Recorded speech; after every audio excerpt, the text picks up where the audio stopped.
دریا کی تمام مچھلیاں منہ میں موتی دبائے سطح آب پر ابھر آئیں۔ آپ نے ان میں سے ایک موتی لے کر اس تاجر کو دے دیا اور خود دریا میں اتر گئے اور پانی پر گزر کر کنارے پر پہنچ گئے۔ ایک مرتبہ آپ نے فرمایا، میرے نزدیک سب سے زیادہ محبوب عمل میں اخلاص ہے، کیونکہ اخلاص کے ساتھ عمل کرنا ہی تو واقعی عمل ہے، اس لیے کہ عمل کے لیے اخلاص کا درجہ ایسا ہی ہے جیسا جسم کے لیے روح۔ جس طرح بغیر روح کے جسم پتھر ہے، اسی طرح بغیر اخلاص کے عمل ریت کا تودا ہے۔ اخلاص باطنی اعمال کے قبیلے سے ہے اور طاعات و نیکیاں ظاہری اعمال کے قبیلے سے۔ ظاہری اعمال کی تکمیل باطنی اعمال کی موافقت پر موقوف ہے، اور اعمال باطنہ ظاہری اعمال کے ساتھ ہی قدر و قیمت رکھتے ہیں۔ اگر کوئی شخص 1000 برس تک ظاہری عمل کرتا رہے، لیکن جب تک وہ ظاہری عمل کے ساتھ اخلاص کو نہ ملائے، وہ عمل نیکی نہیں بن سکتی۔ حضرت حبیب بن اسلم رائی رحمت اللہ تعالی علیہ، ائمہ طریقت میں سے ایک بزرگ، فقیر کبیر، تمام ولیوں کے امیر، ابو حلم حضرت حبیب بن اسلم رائی رحمت اللہ تعالی علیہ ہیں۔ مشائخ کبار میں آپ کی بڑی قدر و منزلت ہے۔ تصوف کے تمام احوال میں بکثرت دلائل و شواہد مذکور ہیں۔ آپ حضرت سلمان فارسی رضی اللہ تعالی عنہ کے مصاحب ہیں۔ آپ سے ایک حدیث مروی ہے کہ رسول اللہ صلی اللہ تعالی علیہ وآلہ وسلم نے فرمایا، مومن کی نیت اس کے عمل سے افضل ہے۔ آپ بکریاں پالتے تھے اور فرات کے کنارے بکریاں چرایا کرتے تھے۔ آپ کا مسلک خلوت گزینی تھا۔ ایک بزرگ بیان کرتے ہیں کہ ایک مرتبہ میرا گزر اس طرف ہو گیا تو کیا دیکھتا ہوں کہ آپ تو نماز میں مشغول ہیں اور ایک بھیڑیا ان کی بکریوں کی رکھوالی کر رہا ہے۔ میں ٹھہر گیا کہ اس بزرگ کی زیارت سے مشرف ہونا چاہیے، جن کی بزرگی کا کرشمہ میں آنکھوں سے دیکھ رہا ہوں۔ بڑی دیر تک انتظار میں کھڑا رہا، یہاں تک کہ جب وہ نماز سے فارغ ہوئے تو میں نے سلام عرض کیا۔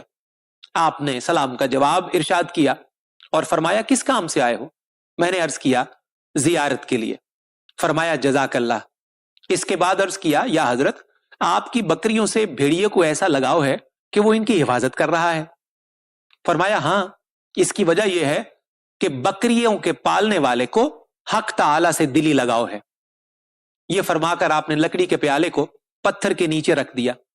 پتھر سے 2 چشمے جاری ہوئے، ایک دودھ کا اور دوسرا شہد کا۔ پھر فرمایا، نوش کرو۔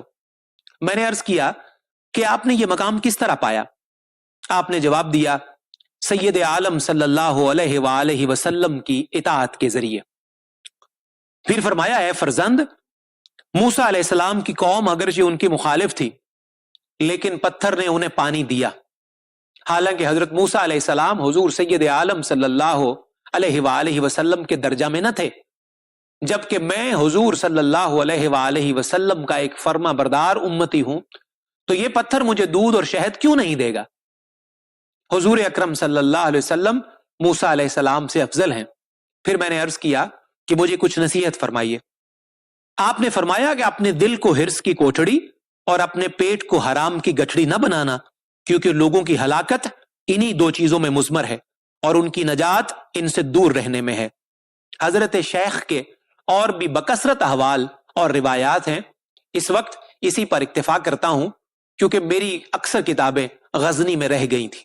حضرت ابو حازم مدنی رحمت اللہ تعالی علیہ، تبع تابعین میں سے ایک بزرگ امام طریقت، پیر صالح حضرت ابو حازم مدنی رحمت اللہ تعالی علیہ، آپ مشائخ کرام کے پیشوا اور سلوک و معرفت میں کامل دسترس رکھتے تھے، فقر میں بزرگ اور صادق قدم تھے، مجاہدات میں بڑی محنت و مشقت برداشت کیا کرتے تھے۔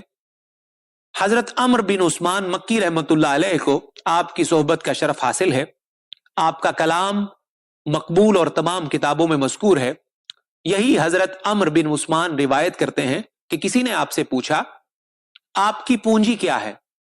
آپ نے ارشاد فرمایا، میری پونجی خدا کی رضا اور لوگوں سے بے نیازی ہے۔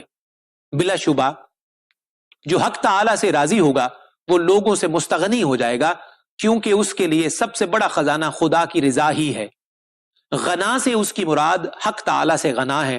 جو شخص حق تعالی کے ساتھ غنی ہو جاتا ہے وہ غیروں سے بے پرواہ ہو جاتا ہے، وہ اس کے در کے سوا کسی اور کو جانتا ہی نہیں، اور ظاہر و باطن کسی حالت میں خدا کے سوا کسی کو پکارتا ہی نہیں۔